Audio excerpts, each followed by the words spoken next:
Olá pessoal, hoje nós vamos terminar o nosso conteúdo de cinética química. A última parte então é a lei da velocidade. Então o que é importante a gente perceber aqui? Nós sabemos que a concentração dos reagentes é um dos fatores que influencia a velocidade da reação. Se você tem mais concentração de reagente, a reação é mais rápida. Se você tem menos concentração de reagente, a reação é mais lenta. Mas para você conseguir avaliar o quanto que a concentração de determinado reagente influencia na velocidade da reação, você precisa manter as outras variáveis constantes. Por exemplo, a pressão tem que ser constante, a temperatura tem que ser constante, porque a forma dos reagentes tem que ser constante. Por exemplo, se eu estou usando ácido clorídrico como reagente, ele está líquido, na outra reação que eu fizer ele vai ter que estar líquido também. Ou se eu estou usando algum pó, se numa reação eu estou usando ele pó, na outra ele vai ter que ser pó da mesma granulometria, porque aí eu vou conseguir saber exatamente quanto que a concentração está influenciando. Porque se varia, por exemplo, a temperatura e a concentração, eu não vou saber quanto que cada uma influenciou, né? Então, para eu avaliar a velocidade da reação em relação à concentração, eu tenho que manter as outras variáveis constantes, tá bom? Então, essa lei da velocidade, ou também conhecida como lei de Gutenberg-Ward, que são os formadores da lei da velocidade, ela é a relação entre a concentração dos reagentes e a rapidez numa reação. E como que se escreve ela? Velocidade é igual K, que multiplica a concentração dos reagentes elevado a X. E aí vamos ver o que é cada um desses aqui. O V, a gente já sabe, é a velocidade da reação naquele determinado instante. O K é a constante, uma constante que é conhecida como constante de velocidade.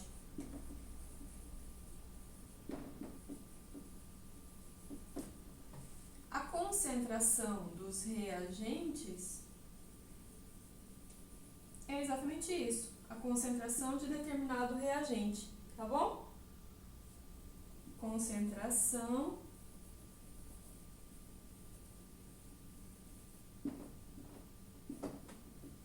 em quantidade de matéria, ou seja, em mol, tá? Mol por litro.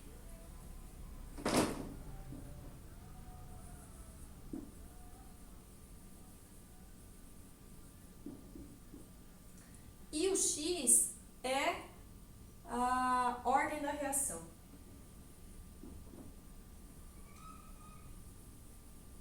É a ordem. Pode ser do reagente, pode ser da reação, dependendo de quantos reagentes tiver, tá? O que é importante a gente perceber?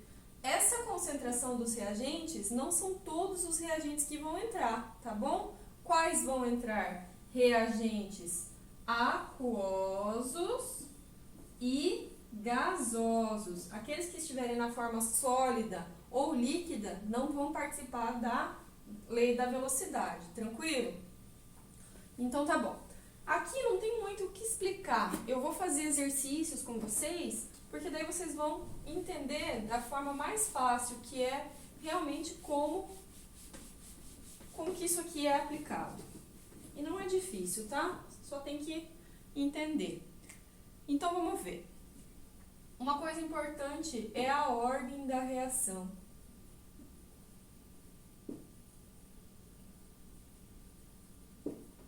A ordem da reação é a soma dos expoentes das concentrações dos reagentes da lei da velocidade. Então vamos montar uma equação da velocidade, uma equação da lei da velocidade, para vocês conseguirem ver como que eu determino a ordem da reação, como que eu faço a lei da velocidade.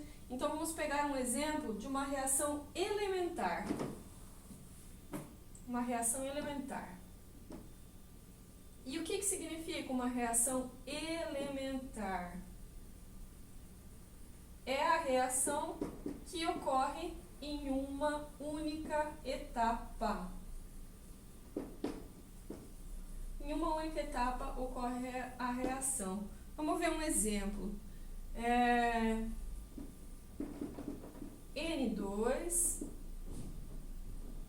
que é gasoso, mais 3H2, que também é gasoso, dando 2NH3, que também é gasoso.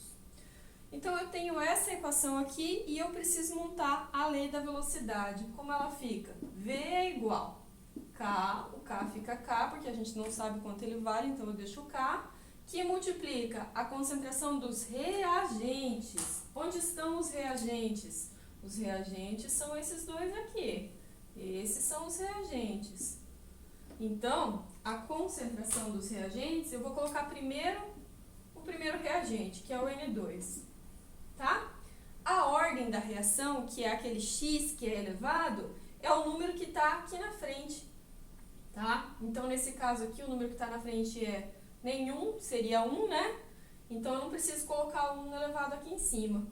Como eu tenho dois reagentes, eu coloco o meu segundo reagente. Qual que ele é? O H2. O H2. E a ordem da reação em relação ao H2? 3, que é o número que está na frente, tá bom? Só ressaltando que aqui eu coloquei os dois porque os dois são gasosos. Gasosos e aquosos entram na lei da velocidade. Se fosse líquido ou sólido, aí não participaria, tá bom? Então, aqui nós temos primeira ordem em relação ao N2, porque está elevado a 1 ali, né? Não coloquei, mas está elevado a 1. A N2. Nós temos terceira ordem em relação ao H2. E a ordem global, ou seja, a ordem da reação, é qual? Quarta ordem é a ordem da reação.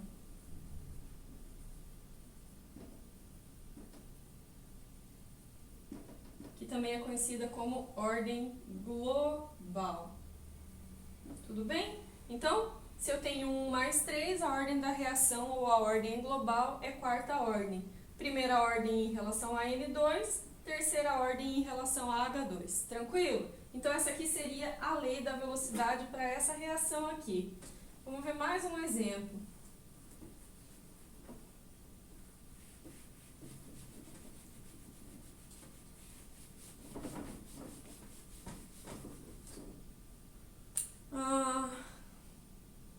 Carbono sólido mais O2 gasoso,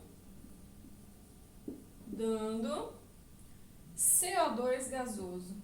O que importa aqui? Importa os reagentes. Os reagentes estão aqui. E quais reagentes importam? Gasosos e aquosos. Então, aqui qual vai entrar?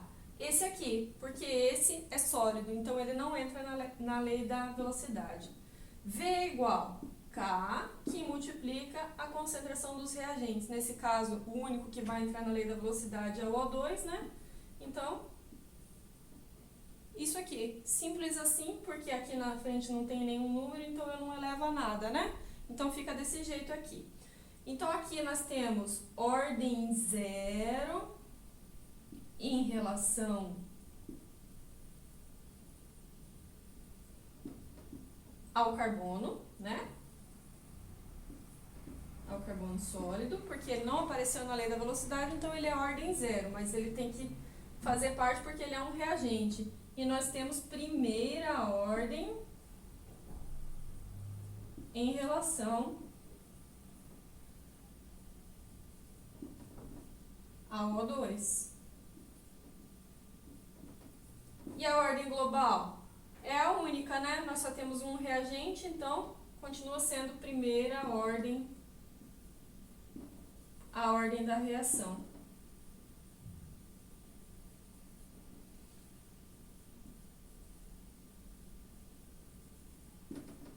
Ou a ordem global. Tudo bem? Tranquilo?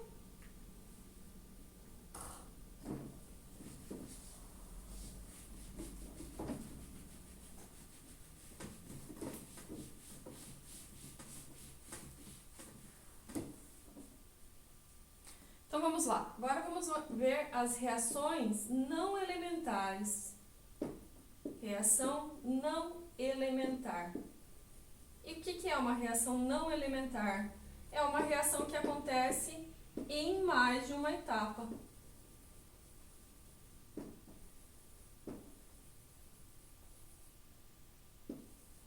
Ocorre em mais de uma etapa, tá bom? Então vamos ver um exemplo aqui. Deixa eu pegar o exemplo aqui para vocês verem.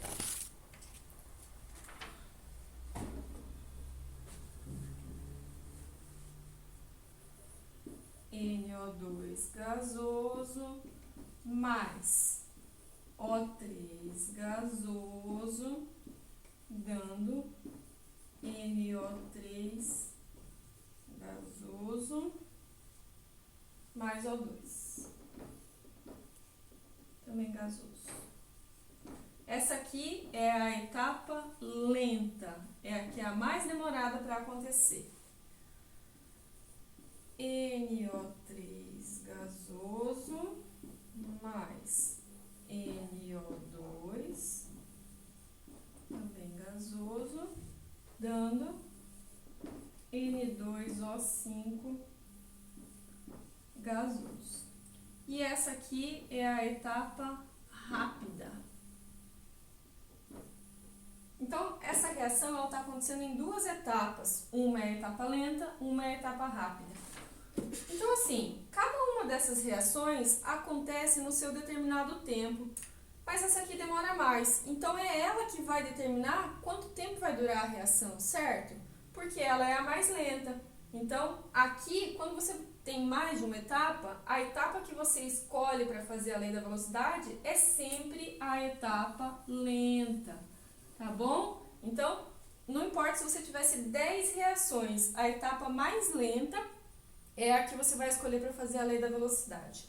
Então, vamos ver como que vai ficar isso aqui.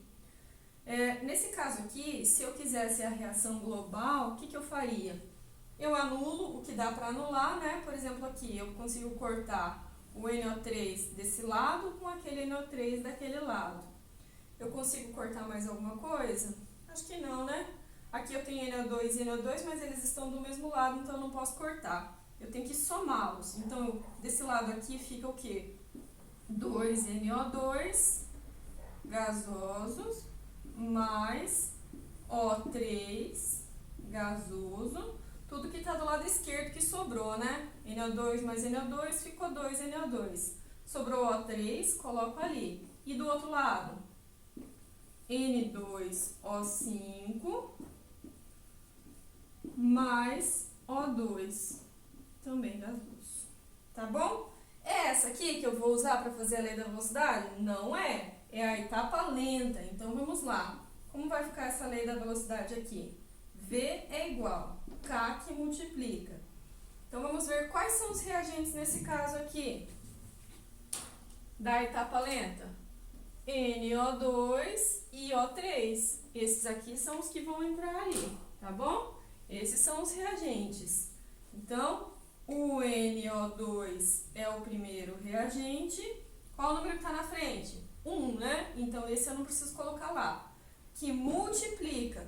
Aqui surgem muitos erros nessa etapa aqui, porque quando tem mais de um reagente, as pessoas colocam um sinal de mais aqui no meio, tá? Então, não errem isso. É sempre vezes, tá? Independente da quantidade de reagentes, um multiplica o outro. Então, o primeiro eu já coloquei, que é o NO2. O NO2 não está elevado a nada, ele é 1, né? Porque aqui na frente não tem nada, é 1. O segundo reagente é o ozônio, o O3. Aqui na frente também é 1, então não preciso colocar nada ali, né? Então, aqui, em relação ao NO2, a reação é de primeira ordem. Em relação ao O3, também é de primeira ordem. Então, qual que é a ordem global? A ordem da reação? Primeira mais primeira, segunda ordem. Então, segunda ordem é a ordem da reação. Ou ordem global, né? Tranquilo? Então tá bom.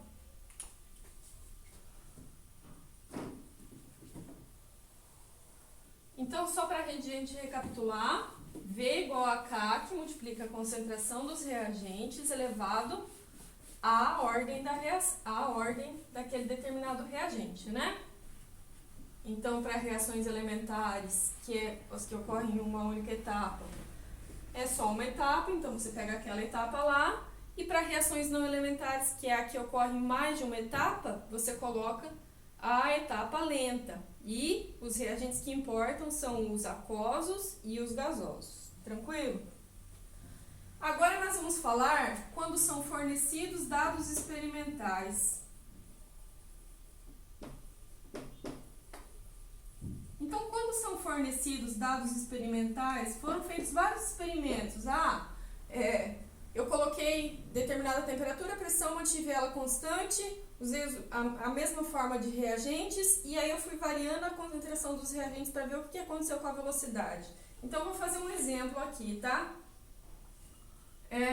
Aqui você vai determinar a ordem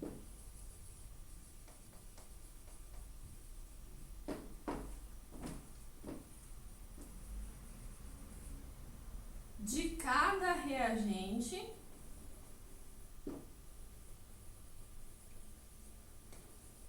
mantendo os outros constantes.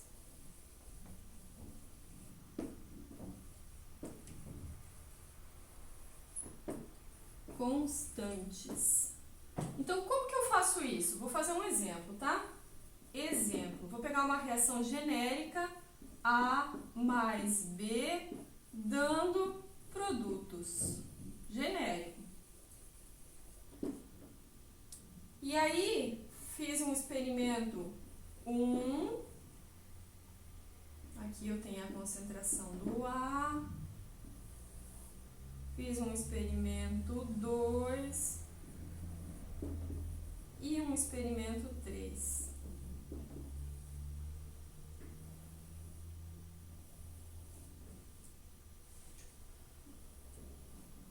Daí eu tenho também a concentração do B, porque são os dois reagentes, né? O A e o B. Então, eu tenho que dar a concentração do A e do B que eu usei. E aí, eu obtive a velocidade. Essa velocidade aqui está em mol por litro por minuto.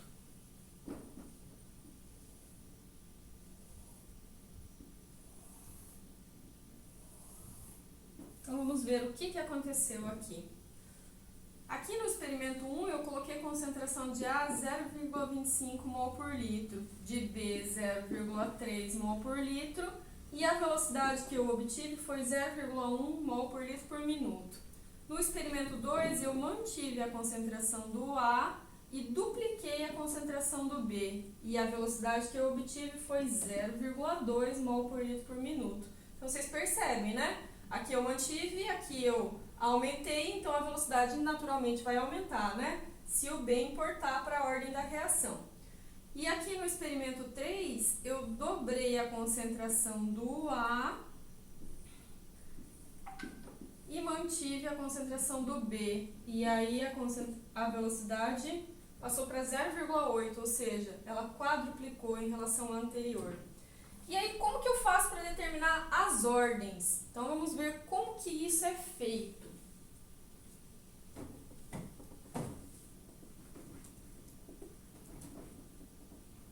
Então, eu preciso comparar.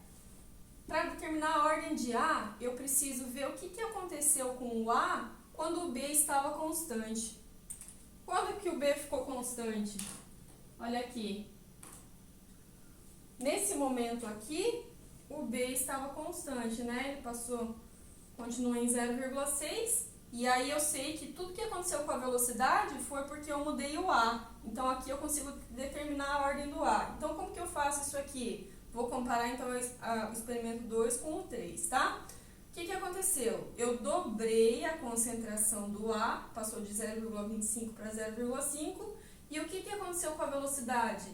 Ela quadruplicou, né? Quadruplicou. E aí, como é que eu faço? Eu coloco 2 elevado a x e aí eu comparo. Esse 2 elevado a x aqui, eu tenho que comparar as bases. 4 é igual ao quê? 2 ao quadrado, né? Eu tenho que sempre colocar nessa mesma base aqui, porque daí eu posso cortar as bases. E aí eu encontro que x é igual a 2. Então, essa aqui é a ordem para o reagente A. Tá bom? Agora, vamos ver em relação ao B. Vamos ver o B. Aqui eu preciso saber o que aconteceu com o B quando o A esteve constante. Então, ó, o A esteve constante aqui, ó, 0,25, 0,25. Então, aqui eu sei que tudo que aconteceu com a velocidade foi por causa do B. Eu dupliquei a concentração do B, não dupliquei, ó, de 0,3 passou para 0,6. Então, ela duplicou. E o que aconteceu com a velocidade? Ela passou de 0,1 para 0,2. Ela também duplicou. Então, para eu resolver isso aqui, 2 elevado a x é igual a 2. Nesse caso aqui, eu não preciso fazer essa mudança aqui, porque já tem a mesma base, né? Aqui é como se fosse 2 elevado a 1. Então, eu corto a base e eu encontro que x é igual a 1. Então, esse x igual a 1 é a ordem do reagente B. Então, como que vai ficar essa equação da velocidade? Daí, eu monto a equação da velocidade. V é igual a K, que multiplica concentração de A. O A tem qual ordem? 2. Que multiplica a concentração de B, que tem qual ordem? 1. Que nós encontramos, né? Não preciso nem colocar esse 1 aqui, né? 1 a gente geralmente não coloca. Então, essa equação aqui, esse experimento aqui, a velocidade é de segunda ordem em relação ao reagente A e é de primeira ordem em relação ao reagente B. E qual que é a ordem global? Ou a ordem da reação? 2 mais 1, terceira ordem, né? Terceira ordem é a ordem da reação ou ordem global. Tudo bem? Tranquilo? Então, isso aqui a gente faz quando são dados os dados experimentais. Quando ele dá uma tabela com dados experimentais, você faz dessa forma aqui. Você tem que encontrar um momento que um dos reagentes ficou constante para ver o que aconteceu com a velocidade quando você mexeu com o outro. E aí, nesse caso aqui, ó, eu estava querendo determinar a concentração do A. Então, eu encontrei 2 experimentos que o B ficou constante, porque daí eu sei que tudo que aconteceu com a velocidade era por causa do A. E aí eu encontrei